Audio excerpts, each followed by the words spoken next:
Hello, my friend. Welcome to the Disgruntled Italian.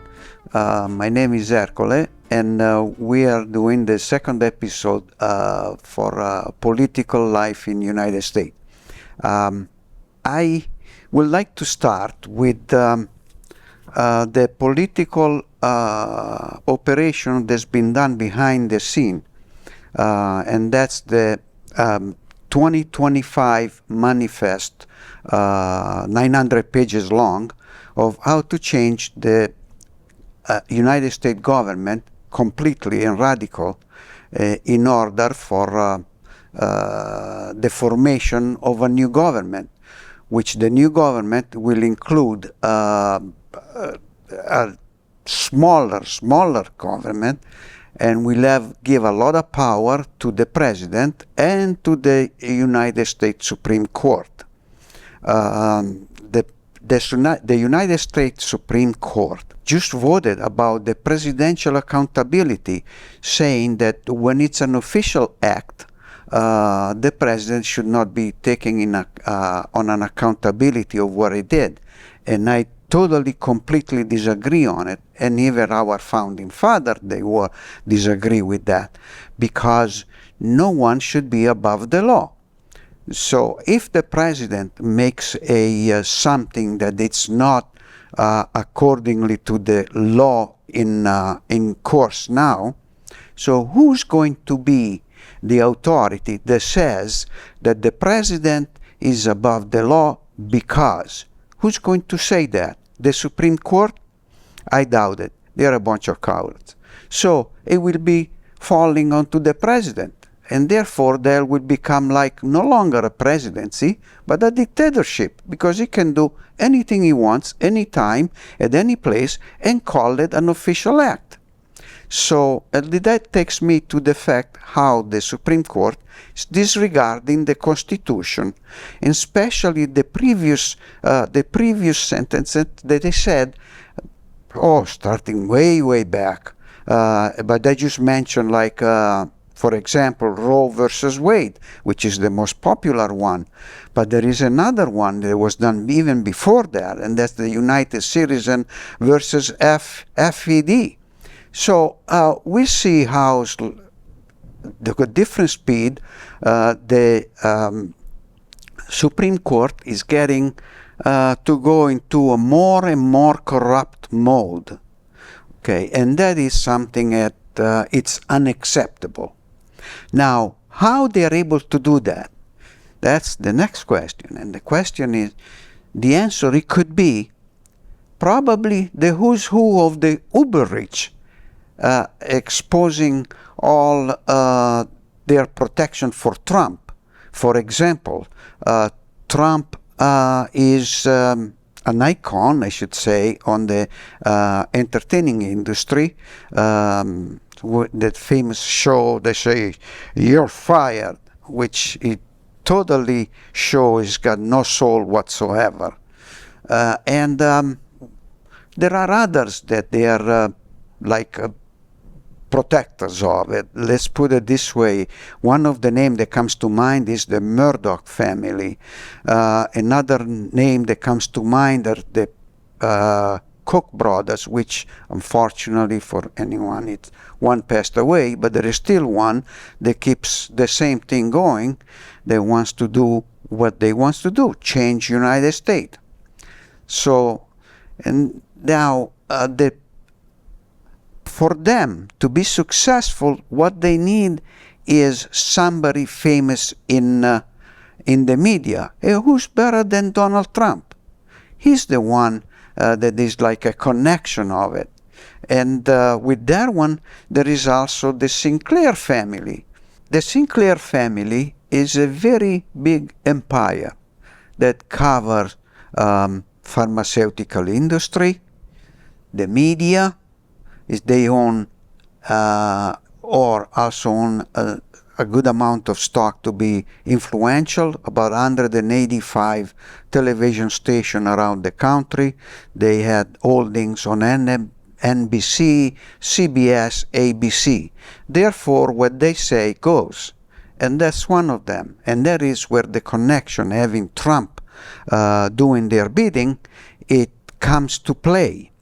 So the point at certain level is, can Trump deliver? So far, he did what he said, although he was like almost like a clown or doing it, not a politician, so for sure. And these have those connection that makes their way of changing the government different. And even if it's different, I personally believe that they are not going to succeed, especially in the view of the last event, like the attempt assassination of last Sunday, and also the retiring of President Biden from the running for president. So those are those things that they today are working in our favor, in our way, I say, in our way. So we have the legacy of Trump's on all his work that he's done. Let's start it from the failure and the accomplishment, which the accomplishment, it's a list with almost, I would say, nothing. And with the failure, we have a big line, which we have the COVID. When the COVID was mentioned to the administration, they took it like, and I want to be brief over here to not to go into delve into all things, they took it like a joke. So they didn't act upon also the fact that they destroyed everything what President Obama did before to protect this nation. So we'll see a graphic sometime where it starts from the beginning of Trump action for COVID, which it was nothing, and because the results of that, you see that line that goes way up, shoots up, and that's where we lost somewhere around 500,000 Americans. So that is one of the failure. So it's an amazing thing how he can say nearly 30,000 lies throughout all his presidency, and it's actually not accounting for it. He actually makes fun of the Constitution. He said it. He wants to be a dictator from day one. So it might sound like a joke, but said it from him with the style of The Godfather, where he grew up with all these organized crime people. He got the style. And if he got the style, it means he got the modus operandi. And if he says something like a joke, well, take it from me, it's not a joke. Okay. So, and that brings us to the where I just recently find out about the U.S. representative, Katie Porter. She showed and exposed the Republican hypocrisy on the energy, while they have in those commission and they have been questioned about the energy. Instead, they respond on other things like immigration. It doesn't make any sense. If you have a commission for energy, you don't bring in another subject that has nothing to do with that. So that means Republicans have no platform of any kind except try to disrupt the immigration, which at a certain point with the Biden administration, they received a unanimous consensus, but because it wasn't going to work good for Trump, they refused to sign it. Oh, that is very good, right? So we go down through, say, how Trump influence is and how incompetent he is. We'll go to the speech of July 19, the Republican convention. That's another one. He started pretty good to a certain point with unity, which it's never in his heart. Therefore, he couldn't stay on that subject. So he ended up going into rambling the old same subject that they are all lies, and he's got not a shred of proof.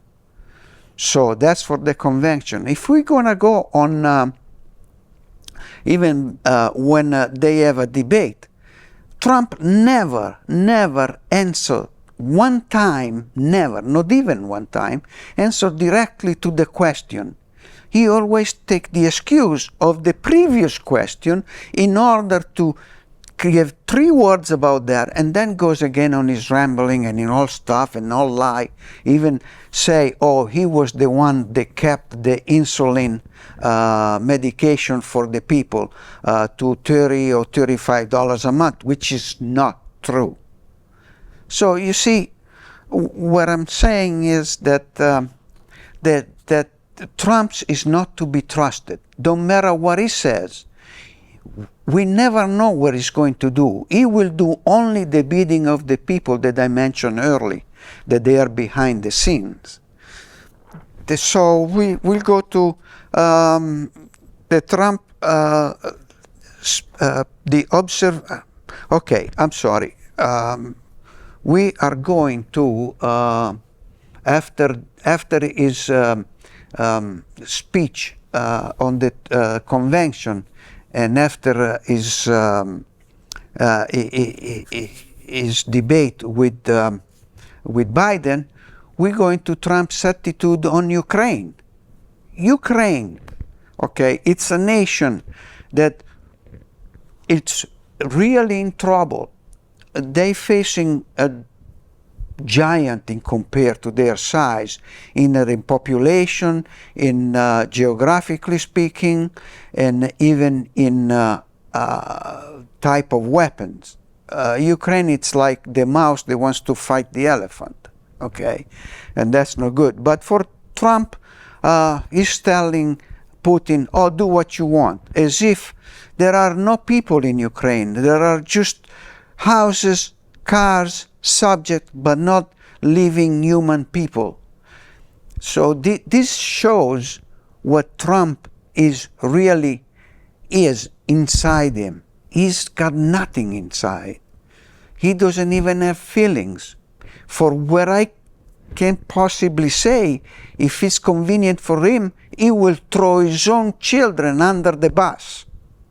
So, and today's, with the fact that if he loses this election, if he loses all this one, he's going to face jail time. Okay? So, he's a desperate man. With a desperate man, desperate game. And with a desperate game, desperate solution. So, my opinion is, was that really an assassination attempt, or was all construed so he can take more sympathy, just like Ronald Reagan did at the time that there was the other assassination attempt to him? Nah. But the point is that with Ronald Reagan, that lasted 2 months. With Trump, probably lasted maybe a week. That was it. So he's just not right. It's no way he can be our president ever again. And not even his children. He's tried to put his child Baron into a certain political position. That's not good. When you have a hen, which all chickens are, and they're all the same, you cannot hope to find a different one, to find a cat in there. They're all chickens, no cat. So they're all the same, these guys. Don't matter if it's now or a generation from now. Okay? And now I'm going to have what you call my concluding thoughts here, which is we see latest news of that newspaper man, journalist, been imprisoned in Russia, and also the former Marine Paul Whelan. Okay, that accordingly to Trump, Putin can do anything he wants. So obviously the assumption is as soon as he becomes president, they're going to be freed.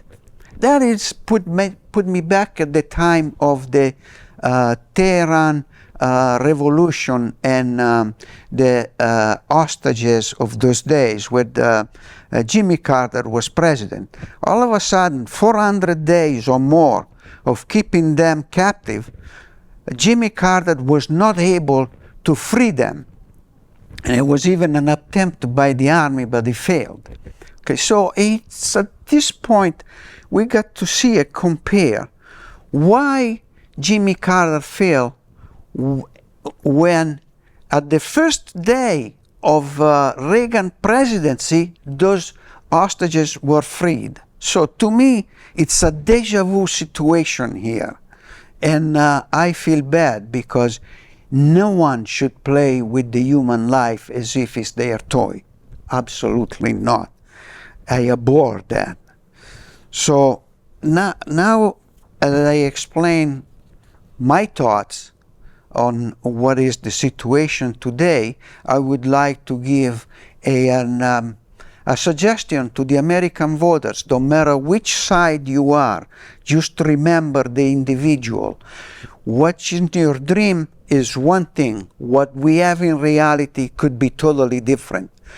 And if you think that if you don't like Trump being the second term at the 2028, you will just vote for another one.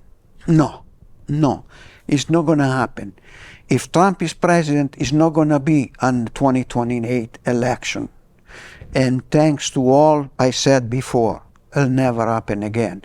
And by any chance, remote, it may happen, it will be like, excuse me, it will be like an election Putin style, where he gets 93% of the voters on his side, which is ridiculous. So my suggestion is, again, think about what you're dreaming, think about what would you like to have, but remember, what's today, it's not what is going to be in your dream and come true. No. So, on November 5th, you go over there, vote for Democrat. If it is Kamala Harris, vote for Kamala Harris, because we still have time and we have a much brighter future for us, for our next generation and the following one, because our founding father, they're still today, they're still right in their thought, and they're still very much actual. They are current. Please vote not for Trump. Until next time, this is the Disgruntled Italian, and I'll see you to the next episode for more of the Disgruntled Italian. Arrivederci.